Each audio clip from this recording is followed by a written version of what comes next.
عزیز دوستو، بزرگوں اور بھائیوں، اللہ تبارک و تعالی اس دنیا کے اندر بہت سارے لوگوں کو منصب اور مقام عطا فرماتا ہے۔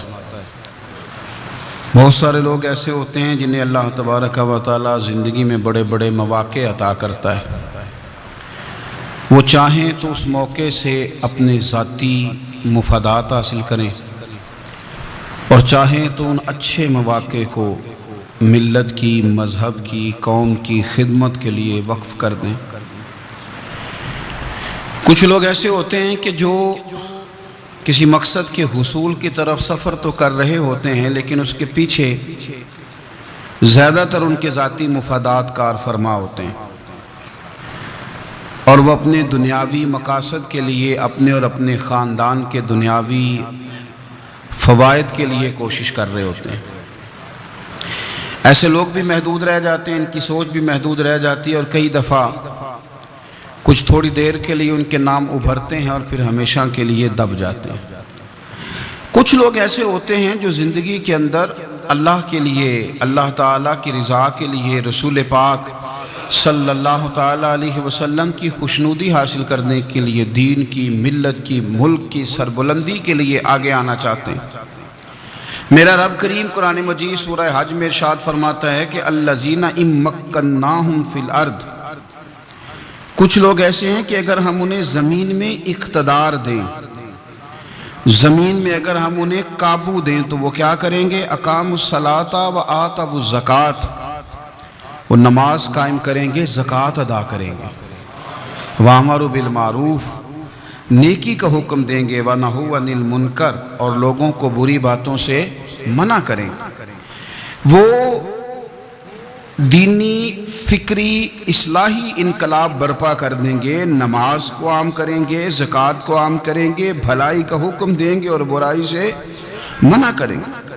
اللہ تبارک و تعالیٰ نے ان لوگوں کو جب اقتدار دیا، وہ کون لوگ تھے؟ سیدنا صدیق اکبر، حضرت فاروق اعظم، سیدنا عثمان غنی، حضرت مولا علی رضوان اللہ تعالی علیہم اجمعین۔ اللہ نے جب ان لوگوں کو اقتدار دیا زمین کے اندر، اللہ تبارک و تعالی نے انہیں نبی پاک علیہ السلام کی نیابت کے لیے چنا، تو ان لوگوں نے یہ انقلاب برپا کیا، نمازیں عام ہو گئیں، شوق سے لوگ صدقات و خیرات دینے لگے، بھلائی عام ہوئی، برائی کا کلا کما کیا گیا۔ ہمارے ہاں بھی لوگ احتساب کی باتیں کرتے ہیں، ہمارے ہاں بھی لوگ کہتے ہیں کہ میں رشوت خوری کو، کرپشن کو، ناجائز چیزوں کو ہمیشہ کے لیے جڑ سے اکھیڑ پھینٹوں گا۔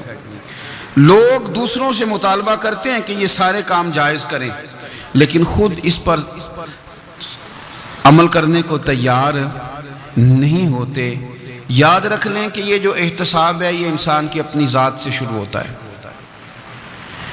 آپ جب نظام احتساب دنیا کے اندر مستحکم کرنا چاہتے ہیں تو اس میں پھر آپ کو اپنی ذات کو سامنے پیش کرنا پڑے گا۔ آج ہم بات کرنے جا رہے ہیں سیدنا فاروق اعظم رضی اللہ تعالیٰ عنہ۔ تو جناب عمر فاروق رضی اللہ تعالیٰ عنہ کا جو نظام احتساب ہے، انہوں نے اس کو گھر سے شروع کیا تھا، اپنے آپ سے اس کا آغاز فرمایا تھا۔ ہمارے ہاں یہ ہوتا ہے کہ جس بندے کے اکاؤنٹ میں اچھے خاصے پیسے ہیں، وہ بل جمع کرانے جائے تو اسے لائن میں نہیں لگنا پڑتا، مینیجر صاحب اسے آگے بلا لیتے، تو وہ بعد میں کیا کہہ رہا ہوتا ہے؟ کہتا دیکھو اللہ نے کتنی عزت دی ہے، مجھے لائن میں نہیں لگنا پڑا۔ بھائی لائن میں لگنا تو آپ کا یہ تھا کہ آپ سمجھتے کہ سارے مسلمان ہیں، مومنین ہیں، برابر ہیں، تو میں کسی کو تکلیف میں مبتلا نہ کروں۔ جب آپ آگے چلے گئے تھے تو آپ نے بہت سارے لوگوں کا حق مارا تھا، وہ لائن میں جو لگے ہوئے تھے ان کا وقت لمبا ہو گیا تھا۔ آپ نے تو اپنے آپ کو احتساب کے لیے پیش ہی نہیں کیا، بلکہ آپ نے کہہ دیا کہ جناب میرا تو رتبہ اعلیٰ ہے، لہذا یہ میرا حق بنتا تھا، مجھے تو استحکام ملنا چاہیے تھا۔ یہاں بہت سارے لوگوں نے اپنے حق میں چیزوں کو اور رنگ میں پیش کیا۔ سیدنا فاروق اعظم رضی اللہ تعالیٰ عنہ نے اس نظام احتساب کو اپنے گھر سے شروع فرمایا۔ حضرت عمر فاروق رضی اللہ تعالیٰ عنہ اپنے بچوں سے فرمایا کرتے تھے کہ جب میں حکم لوگوں کو کروں گا نا، اپنی رعایا کو، مسلمانوں کو میں کوئی حکم دوں گا تو تمہیں پہلے اس پر عمل کرنا پڑے گا۔ آپ فرمایا کرتے تھے یاد رکھنا لوگ تمہیں اس طرح دیکھیں گے لوگ اس طرح تمہیں دیکھیں گے جس طرح گوشت کھانے والا پرندہ گوشت کو دیکھا کرتا ہے۔ چیل گوشت کھاتی ہے تو کیا کبھی اس کو پیغام بھیجنا پڑا ہے کہ تو آجا یہاں گائے مر گئی ہے، بھینس مر گئی ہے؟ خود بخود اس کی نظر ہوتی ہے، وہ پہنچ جاتی ہے۔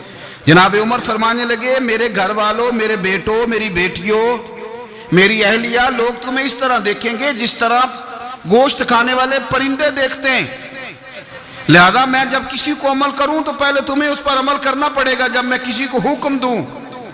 آپ فرمانے لگے یاد رکھنا اگر تم نے میرا حکم نہ مانا تو غیروں نے حکم نہ مانا تو انہیں ایک سزا ملے گی، اور اگر میرے گھر والوں نے نہ مانا تو ڈبل سزا ملے گی، تم پر ڈبل سختی کی جائے گی کہ تم نے میری بات کیوں نہیں مانی۔ یہ نظام احتساب ہے۔ ہم نہ دوسروں کے بچوں کا گلا کاٹ کے اپنے بچوں کی خوشیاں لینا چاہتے ہیں، ہم چاہتے ہیں کہ دوسروں کے بچوں کے حصوں کا مال میرے گھر میں آ جائے، آ جاتا ہے۔ کچھ لوگوں کی سیاست چل جاتی ہے، کچھ لوگوں کا فریب اور فراڈ کام کر جاتا ہے، لیکن وہ گھر روشن نہیں ہوتے۔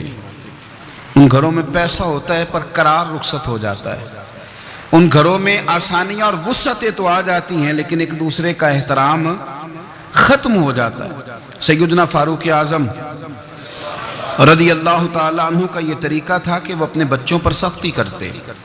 آپ ہمارے ملک میں یہ نظام ہے، موجودہ حکمران ہو یا ان سے پچھلے، بچے سب کے ملک سے باہر رہتے ہیں، یہاں رہتے ہیں تو محلات میں، باہر جاتے ہیں تو بڑی بڑی آسائشوں میں۔ ان کے بچوں کے لیے قانون بھی الگ سے ہیں، قاعدے بھی الگ سے ہیں، اور ہمارے ملک کے اندر تو ایک باقاعدہ پروٹوکول کا سسٹم ہے، اس سسٹم سے گزر کر بڑے بڑے لوگ چلنا پسند کرتے ہیں۔ ہمارے زمانے میں بھی کچھ چیزیں سرکاری ہوتی ہیں خالص، لیکن عجیب نظام ہے نا، ہر چیز کا کرایہ بڑھ جاتا ہے، سرکاری دکان کا نہیں بڑھتا۔ باقی دکانیں 5-6 سال کے لیے ملتی ہیں، سرکاری دکان پہ آپ قبضہ کرنا چاہیں تو پورے 100 سال کے لیے مل جاتی ہے، چونکہ یہ عام عوام کی پراپرٹی ہے تو اس کے ساتھ جو مرضی کو سلوک کرے۔ ایک سرکاری چراگاہ تھی جس کے اندر جانور چرا کرتے تھے، ہمارے ہاں بھی پنجاب میں کچھ جگہ ہوتی ہیں تو ہم لوگ کہتے ہیں شام لاٹ ہے۔ سرکاری چراگاہ میں جانور چرا کرتے تھے۔ حضرت عمر فاروق رضی اللہ تعالیٰ عنہ کے صاحبزادے سیدنا عبداللہ ابن عمر رضی اللہ تعالیٰ عنہ نے بھی ایک اونٹ خرید لیا، تو سب لوگوں کے جانور سرکاری چراگاہ میں چرتے تھے، آپ نے بھی اپنا جانور وہاں چرنے کے لیے، کھانے پینے کے لیے چھوڑ دیا۔ وہ جب اونٹ آیا تو پتلا تھا، کچھ دنوں کے بعد وہ فربا ہو گیا، طاقتور ہو گیا، موٹا تازہ ہو گیا۔ حضرت سیدنا عبداللہ ابن عمر رضی اللہ تعالیٰ عنہ نے بیچا تو وہ ڈبل قیمت سے بھی زیادہ کا بکا، کیونکہ پہلے دبلا پتلا تھا، اب موٹا تازہ فربا ہو گیا۔ حضرت سیدنا فاروق اعظم رضی اللہ تعالیٰ عنہ کو پتہ چلا تو بلایا، فرمایا پتر اونٹ بیچ دیا ہے؟ ابا جی بیچ دیا ہے۔ فرمایا کتنے کا خریدا تھا؟ اتنے کا۔ بیچا کتنے کا؟ ڈبل قیمت بتائی۔ فرمایا اس طرح کر کے اصل رکھ لے اور جو اوپر ملی ہے مجھے دے دے۔ حضور آپ نے کیا کرنی ہے؟ فرمایا میں سرکاری خزانے میں جمع کروں گا۔ حضور کیوں؟ فرمایا اس لیے کہ تیرا اونٹ سرکاری جگہ پہ چرا کرتا تھا، وہ گھاس سرکاری جگہ سے کھاتا تھا۔ حضور سب کے کھاتے۔ حضرت عبداللہ ابن عمر کہنے لگے سب کے کھاتے ہیں۔ آپ فرمانے لگے تو سب میں شامل نہیں ہے، تو امیر المومنین کا بیٹا ہے، تجھے میں یہ حق نہیں دے سکتا، تیرے اوپر تھوڑی سختی زیادہ کی جائے گی، تجھے یہ حق نہیں ملے گا۔ تو اپنے اونٹ کو چونکہ سرکاری چراگاہ میں چرایا کرتا تھا، لہذا تجھے وہ جو اصل رقم یہاں جمع کرانی پڑے گی۔ ہمارے تو بچے پہلی بات تو یہ ہے کہ بات ہی نہیں سنتے۔ یہ سب کے بچوں کی بات کر رہا ہوں، وہ ٹیچر کے بچے ہوں، سیٹھ کے بچے ہوں، پیر کے بچے ہوں، امام صاحب کے بچے ہوں، کسی کے بچے ہوں، پہلے تو سنتے نہیں۔ اور اللہ خیر کرے اگر آپ کوئی سنانا چاہیں تو فوری طور پر وہ ہوم منسٹری کے پاس پہنچ جاتے ہیں، ان کی اماں ان کی وکیل بن جاتی ہے، آپ کہہ ہی کچھ نہیں سکتے، حالات رخ بدل جاتے۔ اس کا نقصان یہ ہوتا ہے کہ ان کو تراشا نہیں جا سکتا، ان کو ہیرے نہیں بنایا جا سکتا، ان کے اوپر کچھ ایسی میل کچیل چڑھ جاتی ہے جو بڑی عجیب و غریب ہوتی ہے۔ اور کچھ لوگ ایسے ہوتے ہیں جو خرابی کرنے میں بھی اپنا کردار ادا کرتے ہیں، خرابی کرنے میں، اور بڑے لوگوں سے منسلک ہونے کے لیے لوگ رستے تلاش کرتے ہیں۔ رستے، میں چونکہ چیزوں کا مطالعہ کرنے کا بڑا شوقین ہوں تو میں میری والدہ داخل تھیں کئی سال پہلے ہسپتال میں، تو مجھے اس ہسپتال میں کچھ دن رہنا پڑا۔ ایک پرائیویٹ ہاسپٹل تھا، تو اس میں نا انہوں نے جگہ جگہ لکھ کے لگایا تھا ملازمین کو بخشیش نہ دیں، ہم ان کو بڑی اچھی معقول تنخواہ دیتے ہیں، سیلری بڑی عمدہ ہے، تو لوگ بخشیش نہ دیں۔ میں نے جو مینجمنٹ کے لوگ تھے ہاسپٹل کے، ان میں سے ایک سے میں نے کہا کہ اگر کوئی بندہ اپنی خوشی سے دینا چاہے تو آپ نے بڑا موٹا لکھ کے لگایا برائے مہربانی ان کو بخشیش نہ دیں۔ اس نے بڑی قیمت، سادہ آدمی تھا پر میری بڑی اس نے مجھے بات بتائی، مجھے نفع ہوا۔ کہنے لگے مولوی صاحب، جب کچھ امیر لوگ ہسپتال میں مریض لے کے آتے ہیں تو وہ صفائی والے کو پہلے ہی 500 روپیہ دکھا لیتے ہیں آتے ہی، پھر وہ جیسے آواز دیتے ہیں صفائی والے فٹافٹ اندر آتے ہیں، ان کا کمرہ صاف کرتے ہیں۔ تو سارے تو بیچارے اتنے مالدار نہیں ہوتے کہ آتے ہی پہلے کام والے کو 500 دیں۔ پھر نقصان کیا ہوتا ہے کہ یہ جن کی ذمہ داری ہے بہت ساری ڈیوٹیاں کرنے کی، یہ ڈیوٹی نہیں کرتے، یہ پلٹ کے ان کی طرف دیکھتے ہیں جن کے گھر سے سالن صحیح آتا ہے، ادھر ان کی توجہ زیادہ ہو جاتی ہے، جو نوٹ ان کو زیادہ دکھاتے ہیں، جو پھل لے کے آتے ہیں تو آدھا ان کو دیتے ہیں۔ تو ہم یہ کہتے ہیں یہ کام ہی نہ کرو، یہ اپنی تنخواہ پہ کام کریں تاکہ ہر آنے والے کا درد سمجھیں، ہر ایک کو یکساں یہ سروسز فراہم کریں۔ تو ہم یہ کام کرتے ہیں، ہم ایم پی اے کے اور کسی سے ہمارا تعلق نہ بنے تو ہم جناب اس کے ڈرائیور سے ہی تعلق بنا لیتے ہیں، ہم وہ جو آپریٹ کرنے والا ہوتا ہے ٹیلی فون اسی سے بڑا تعلق بناتے ہیں، اس کو مٹھائی کا ڈبہ جلدی پہنچا دیتے ہیں۔ تو اسی طرح سے بڑے لوگوں کی اولادوں کو بگاڑا جاتا ہے۔ حضرت عاصم بن عمر رضی اللہ تعالیٰ عنہ، یہ سیدنا فاروق اعظم کے بیٹے تھے، مصر گئے تو لوگوں کو پتا چلا حضرت عمر کے بیٹے آئے، لوگوں نے تحفے دیے، بڑی بڑی چیزیں آپ کو دی، حضرت عمر کا بیٹا آیا، بڑے گفٹ دیے۔ تو صاحبزادے واپس آئے تو ان کے پاس بڑے تحائف تھے، سیدنا عمر فاروق رضی اللہ تعالیٰ عنہ نے دیکھا تو فرمایا ادھر لانا تحفے۔ کہا بھائی لوگوں نے مجھے دیے ہیں۔ فرمایا تو نے کیوں بتایا تھا کہ میں امیر المومنین کا بیٹا ہوں؟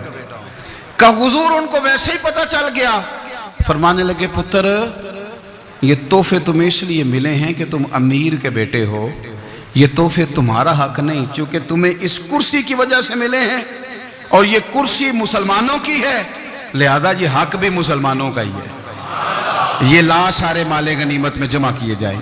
آپ اپنے گھر سے جب احتساب شروع کرتے ہیں، اپنے گھر سے، اور یہ یاد رکھیں یہ جو لوگ آتے ہیں آپ کے بچوں کو نوازنے کے لیے، یہ انہیں خراب کرتے ہیں، بگاڑ پیدا کرتے ہیں، یہ عجیب و غریب سی چیزوں میں مبتلا کر دیتے ہیں، بچوں کا نقصان ہوتا ہے کل کلام۔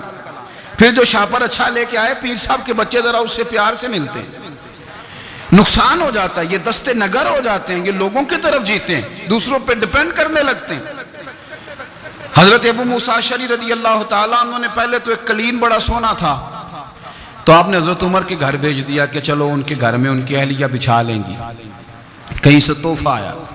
پھر وہ جس کمرے میں مال غنیمت اور خزانہ رکھا جاتا تھا اس کی صفائی کر رہے تھے تو ایک دینار مل گیا، تو وہ دینار بچے سارے جا رہے تھے، تو ان میں سے حضرت عمر کے ایک بیٹے کو چھوٹے کو بلایا اور بلا کے کہا پتر یہ دینار لے لو۔ حضرت عمر نے دیکھا کہ بیٹے کے ہاتھ میں دینار بھی ہے اور گھر میں قالین بھی ہے، ایک موقع پہ وہ قالین کیا، ایک موقع پر بچے کو ایک دینار دیا۔ تو حضرت عمر اپنی اہلیہ سے پوچھنے لگے یہ کہاں سے آیا قالین؟ کہا جناب ابو موسیٰ اشعری رضی اللہ تعالیٰ عنہ نے بھیجا ہے۔ بیٹے سے پوچھا دینار کہاں سے آیا؟ کہا مجھے انہوں نے ہی دیا ہے۔ آپ نے وہ دینار بھی لیا اور قالین بھی لیا اور اس کو لپیٹا، اور جناب ابو موسیٰ اشعری کو بلایا اور اتنے سخت ناراض تھے، فرمانے لگے ابو موسیٰ اشعری سے کہنا میرے پاس پیدل آئے، گھوڑے پہ نہ آئے۔ اور جب آئے حضرت ابو موسیٰ اشعری تو جناب عمر اتنے ناراض ہوئے کہ وہ قالین لپیٹ کے تو ان کے سر پہ مار دیا۔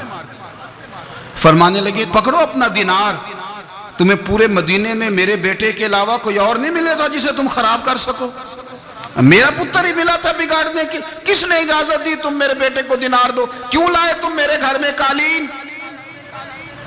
حضرت عمر فاروق رضی اللہ تعالیٰ عنہ فرمانے لگے میں زمین پہ سونے کا عادی ہوں، زمین چٹیل بھی ہو تو رب کا بندہ بن کے سوتا ہوں تو اللہ مجھے آرام اور سکون کی نیند عطا فرما دیتا ہے، مجھے تمہارے مخملوں کی اور قالینوں کی ضرورت نہیں ہے۔ احتساب یہاں سے شروع ہوتا ہے بھائی۔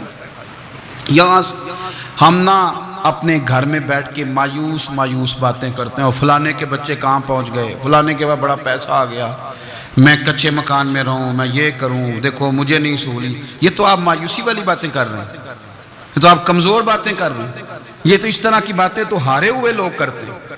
اس طرح کا لب و لہجہ تو ان لوگوں کا ہوتا ہے جو احساس کمتری کا شکار ہوتے ہیں۔ یہ آپ نے کس طرح کا لب و لہجہ، اور اپنے بچوں کو آپ بھکاری بنا رہے ہیں تاکہ دوسروں کو دیکھیں تو مایوس ہو جائیں۔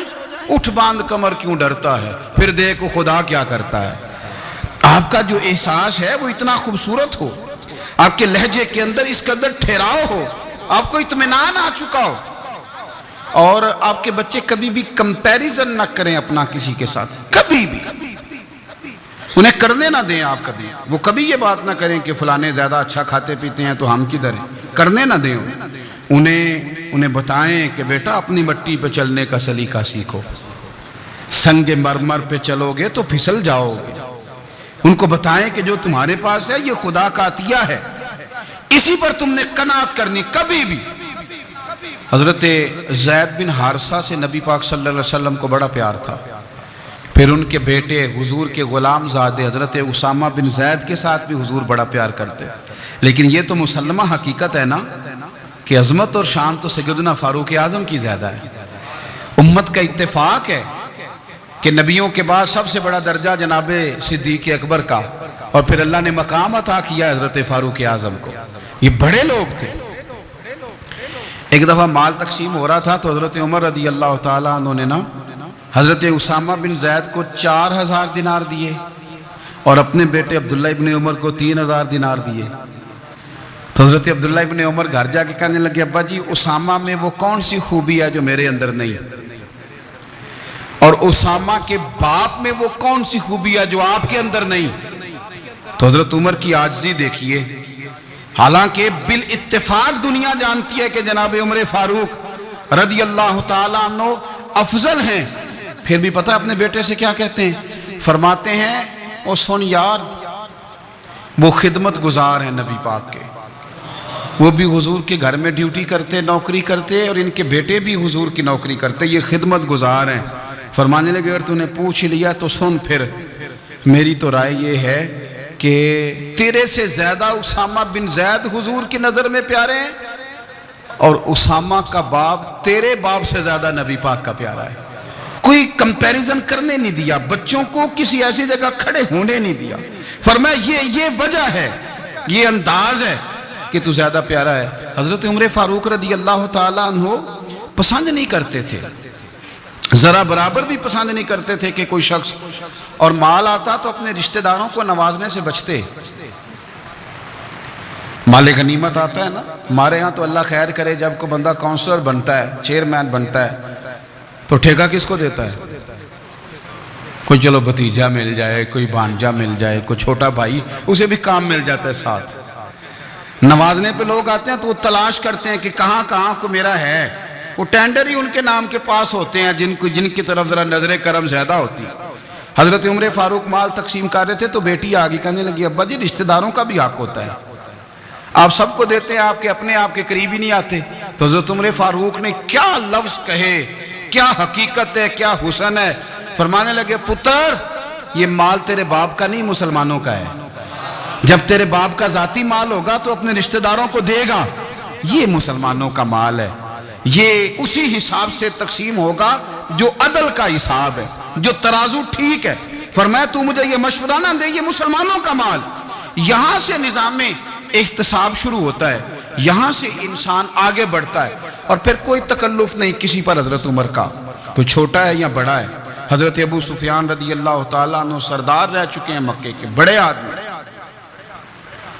لیکن نظام احتساب میں کوئی چھوٹا بڑا نہیں ہوتا۔ حضرت عمر فاروق مکہ مکرمہ گئے تو لوگوں نے کہا حضور جناب ابو سفیان نے نا گلی میں پتھر رکھے، اور بہت سارے لوگوں کو رستوں میں تکلیف ہو رہی ہے۔ تو حضرت ابو سفیان رضی اللہ تعالیٰ عنہ سے بھی لوگ کہہ دیتے تو وہ بھی اٹھا دیتے، لیکن لوگوں نے چونکہ وہ سردار تھے، بڑے تھے، تو لوگوں نے ان سے کہا نہیں۔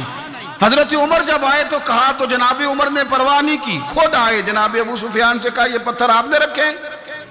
کہا حضور ہاں، فرمایا یہ بھی اٹھائیے، یہ بھی اٹھائیے، یہ بھی اٹھائیے۔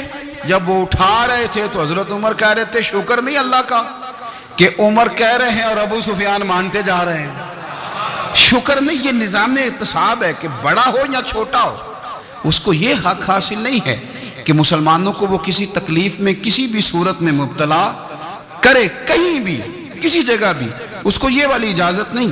حضرت سیدنا عمر فاروق رضی اللہ تعالی عنہ۔ پھر ایک اور بات تھی، میں کئی دفعہ یہ بات کہتا ہوں اور مجھے ذاتی طور پر اس کا بڑا تجربہ ہے۔ کچھ لوگ نا خوشامد پسند ہو جاتے ہیں، بڑی عمدہ تعریف کرتے ہیں، اوئے ہوئے ہو پول باندھتے ہیں پورے، آپ کے پاس آئیں گے تو کہیں گے جناب آپ سے زیادہ اچھا بندہ ہی کوئی نہیں، تو وہ نا آپ سے کام نکلواتے ہیں۔ پھر وہ کسی دوسرے کے پاس جاتے ہیں تو اسی طرح کا رویہ وہ دوسروں کے ساتھ کرتے ہیں۔ یہ عام لوگوں میں بھی مرض ہوتا ہے، عام لوگوں میں۔ اور بادشاہ ہو بندہ اگر، پھر تو اس کا دل کرتا ہے میں اگر بادشاہ سلامت ہوں تو دو چار بندے دیہڑی پہ رکھ لوں پر میری تعریف ضرور کریں۔ پابندی ہوتی ہے، لوگ یہ کام بڑے شوق سے کرتے ہیں۔ اور شیخ سعدی فرمایا کرتے تھے لکڑی کو گھن کھا جاتی ہے اور بڑے لوگوں کو خوشامد کھا جاتی ہے خوشامد۔ حضرت عمر فاروق رضی اللہ تعالیٰ عنہ اس معاملے میں بڑے مضبوط تھے۔ ویسے مجھے اور آپ کو اچھا کون لگتا ہے؟ ہماری غلطیاں بتانے والا؟ ہمارے ایسا فرمایا کرتے تھے اپنے دشمنوں کی باتوں پر بھی غور رکھو، تمہارے دشمن تمہیں نکھار دیتے ہیں، تمہارے اندر جو کوتاہیاں ہوتی ہیں وہ تمہیں پتہ چل جاتی ہیں کہ یہاں میری اصلاح ہو رہی، ان پر غور کرو وہ کیا کہتے ہیں۔ حضرت عمر فاروق کی تعریف کی ایک بندے نے، کمال تعریف کی، وہ اس کا خیال تھا کہ رزلٹ بڑا شاندار آئے گا، بادشاہ کی تعریف ہوتی تھی تو پھر تھیلی جاتی تھی اشرفیوں کی، کمال رزلٹ آئے گا۔ تو حضرت عمر جب وہ پوری کر چکا نا بات تو فرمانے لگے تو خود بھی ہلاک ہوا اور مجھے بھی ہلاک ہی کر دیا ہے، خود بھی تباہ ہوا ہے مجھے بھی تباہ کر دیا۔ کس طرح کی باتیں کر رہا ہے؟ ایک بندہ اور آیا اور اس نے آ کے کہا کہ پوری امت میں سب سے افضل ہے فاروق اعظم آپ ہی ہیں۔ تو حضرت عمر فاروق فرمانے لگے تجھے تیری ماں روئے، ابو بکر تجھ سے بھی افضل تھے، تیرے باپ سے بھی افضل تھے، اور صدیق اکبر مجھ سے بھی افضل ہیں اور میرے باپ سے بھی افضل ہیں۔ یہ تو کس طرح کی بات کر رہا ہے؟ یہاں ہر شے ہضم نہیں ہو جاتی، فوری طور پہ لوگ ڈکار بھی پورا نہیں لیتے۔ قرآن مجید نے کہا فَلَا تُزَكُّوا أَنفُسَكُمْ هُوَ أَعْلَمُ بِمَنِ اتَّقَىٰ، اپنے منہ سے نہ کہو میں پاک صاف ہوں، اللہ زیادہ بہتر جانتا ہے کہ تم میں سے پرہیزگار کون ہے۔ اپنے منہ سے تعریفیں کرتے کراتے ہو، یہ مزاج چھوڑ دیں۔ حضرت عمر رضی اللہ تعالیٰ عنہ پسند نہیں کرتے تھے۔ ایک آدمی نہ چلتا تھا وہاں تو بڑا متکبرانہ چال کے ساتھ چلتا، حضرت عمر نے دیکھا، یہاں تک احتساب فرماتے تھے، زمین پہ زور زور سے پیر پٹکتا، چال بڑی اس کی متکبرانہ، لوگ بڑے پریشان ہوتے۔ حضرت عمر نے ایک دن سمجھایا، باز نہیں آیا، اگلے دن پہ درہ نکال لیا، لگائے 4 درے، فرمایا آج کے بعد نہ چلنا اس طرح مدینے میں پیر پٹک پٹک کے۔ اس وقت تو اسے غصہ لگا، لیکن کچھ دیر کے بعد نہ جب غصہ اترا تو حضرت عمر کے پاس آیا، کہنے لگا حضور اللہ آپ کا بھلا کرے، آپ نے درے نہیں مارے، آپ نے تو شیطان بھگا دیا جو میرے ساتھ چمٹا ہوا تھا، چمٹا ہوا شیطان آپ نے مجھ سے بھگا دیا ہے۔ یاد رکھیں مسند امام احمد بن حنبل میں حدیث ہے، اللہ کے پیارے رسول صلی اللہ علیہ وسلم فرماتے ہیں جو دنیا میں متکبرانہ چال کے ساتھ چلتا ہے نا، قیامت کے دن وہ اللہ سے اس حال میں ملے گا کہ رب اس سے ناراض ہوگا۔ متکبرانہ چال سے نہیں چلیں گے۔ تو حضرت فاروق اعظم رضی اللہ تعالیٰ عنہ کا یہ طریقہ تھا کہ آپ خیال کرتے، اور پتہ کس طرح کا آپ کا مزاج تھا؟ فرماتے تھے تقسیم کرو، دوسروں کا بھی خیال رکھو۔ جس طرح بندہ دیوانہ وار نہیں لوگوں کا خیال رکھتا کہ بندہ بگڑے کوئی نہ، دیوانہ وار۔ کچھ لوگ تبلیغ کرتے ہیں رسمی، اور کچھ لوگ ایسے ہوتے ہیں جو لوگوں کی اصلاح میں دیوانے ہو جاتے ہیں، ان کی خواہش ہوتی ہے یہاں بھی بندہ ٹھیک ہو جائے، یہاں بھی بندہ ٹھیک ہو جائے، یہاں بھی بندہ ٹھیک ہو جائے۔ کچھ لوگ کڑی نگرانی کرتے ہیں کہ انسان بگڑنے نہ پائے۔ حضرت عمر فاروق رضی اللہ تعالیٰ عنہ نا گوشت والی دکان کے پیچھے جا کے بیٹھ گئے کئی دنوں تک۔ وہ کہنے لگا حضور یہاں کیا ہے؟ فرمایا تو اپنا کام کرنا۔ گوشت والی دکان پہ بیٹھے، کام کر اپنا، نگرانی کرنے لگے حضرت عمر۔ پھر آپ نے نا وہ بندے پکڑ لیے. کون؟ جو 2 دن مسلسل گوشت خریدنے آئے. پکڑ کے کھڑا کر لیا. فرمایا تو کل بھی گوشت لینے آیا تھا؟ حضور ہاں. فرمایا آج پھر کھائے گا؟ حضور جی. تو آپ فرمانے لگے کیا تیرے محلے سے غربت ختم ہو گئی ہے؟ تیرے رشتہ دار سارے پیٹ بھر کے کھاتے ہیں، تو 2 دن گوشت لینے آتا ہے؟ فرمایا آج کے بعد مسلسل گوشت لینے آیا تو درے سے ماروں گا، خبردار یہ کام نہ کرنا. یہاں تک نظام احتساب کا جب خیال رکھا جائے پھر حالات بگڑا نہیں کرتے، پھر وہ قابو میں رہا کرتے ہیں. حضرت عمر فاروق رضی اللہ تعالیٰ عنہ اس ترتیب کے ساتھ اصلاح کرتے، اس ترتیب کے ساتھ. سیدنا فاروق اعظم رضی اللہ تعالیٰ عنہ کی ایک بات آخر میں عرض کرنی ہے، وہ میں بھی اپنے اوپر لاگو کروں، آپ بھی غور کریں. حضرت عمر فاروق رضی اللہ تعالیٰ عنہ نے نا خط لکھا حضرت ابو موسیٰ اشعری کو. آپ فرمانے لگے یاد رکھنا جو گورنر، جو امیر اپنے رب کریم کی فرما برداری کرتا رہتا ہے نا، اس کی رعایا بھی اس کی فرما برداری کرتی ہے. اور جو لوگ اپنے رب کریم کی فرما برداری چھوڑ دیتے ہیں، پھر جنہوں نے ان کی فرما برداری کرنی ہوتی ہے وہ ان کی فرما برداری چھوڑ دیتے ہیں. آپ نے سپہ سالاروں کو خط لکھے تھے، فوج کے جو جرنیل تھے، کمانڈو تھے، ان کو خط لکھے تھے. فرمایا جو سپاہی نماز نہیں پڑھتا اسے فوج سے نکال دو. اور ساتھ لکھا تھا یاد رکھو جو رب کا وفادار نہیں وہ ہمارا کیسے ہو سکتا ہے، نکال دو ان لوگوں کو، فوج سے الگ کر دو. ہم آج جو بے پناہ پریشان ہیں، ہمارے بچے بات نہیں مانتے، شاگرد بات نہیں مانتے، ہم شکوے کرتے ہیں، بے ادبی بڑھ گئی. ادب کے ساتھ میں گزارش کروں گا بڑوں کی بارگاہوں میں، جو میری طرح کے بڑے بنے ہوئے ہیں، بزرگوں سے نہیں بات کرتا، ان سے میں کہوں گا کہ ہمیں ایک دفعہ اپنے اوپر بھی تو غور کر لینا چاہیے. کہیں ایسا تو نہیں ہے کہ ہم جب تک اللہ تعالیٰ کے فرما بردار تھے، جب تک ہم تقوی کے معیار پر تھے، ہماری بات ماننے والے ہماری بات مان رہے تھے. کہیں ایسا تو نہیں کہ ہم اس معیار سے ہل گئے ہیں تو اب جو ہمارے فرما بردار تھے وہاں سے ہل گئے. حضرت عمر رضی اللہ تعالیٰ عنہ فرمایا کرتے تھے کہ لوگوں کو عجب میں مبتلا نہیں ہونا چاہیے. خود پسندی کا جو ماحول ہوتا ہے اس سے لوگوں کو ہمیشہ نکلنا چاہیے. حضرت عمر کے ایک صاحبزادے نے کنگھی کر لی، اچھا لباس پہن لیا تو درہ مارا جناب عمر نے. تو آپ کی بیٹی کہنے لگی ابا یہ تو بالکل جائز ہے، اچھے کپڑے پہننا، اچھا لباس پہننا اور سر میں کنگھی کر لینا، اس پر درہ کیوں مار دیا؟ تو آپ فرمانے لگے بیٹا یہ خود پسندی میں مبتلا ہونے لگا تھا، یہ اپنے آپ کو بہت بھلا سمجھنے لگا تھا. اس کا خیال تھا کہ میں یوں، میرے علاوہ کوئی نہیں.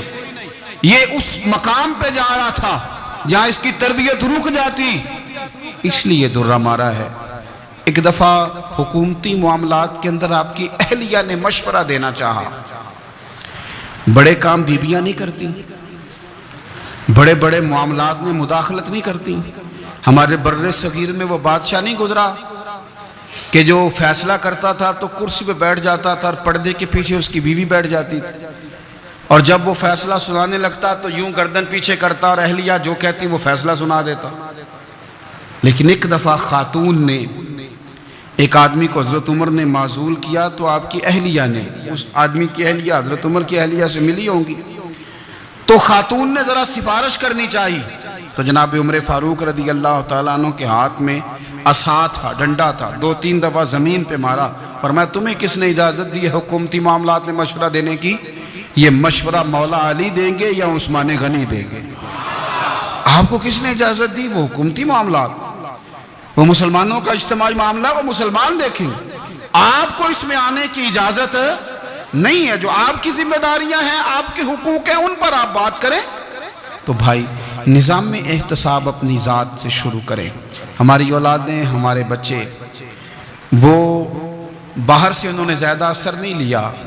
ہم نے انہیں بتایا کہ ہم بڑے غریب ہیں، ہم بڑے مجبور ہیں، ہم تو بڑے کمزور ہیں، ہماری تو سنتا کوئی نہیں، یہ تو امیروں کا ملک ہے، اس میں تو فلانے کو اہمیت حاصل ہے. ان باتوں نے ہمارے بچوں کو کمزور کیا ہے.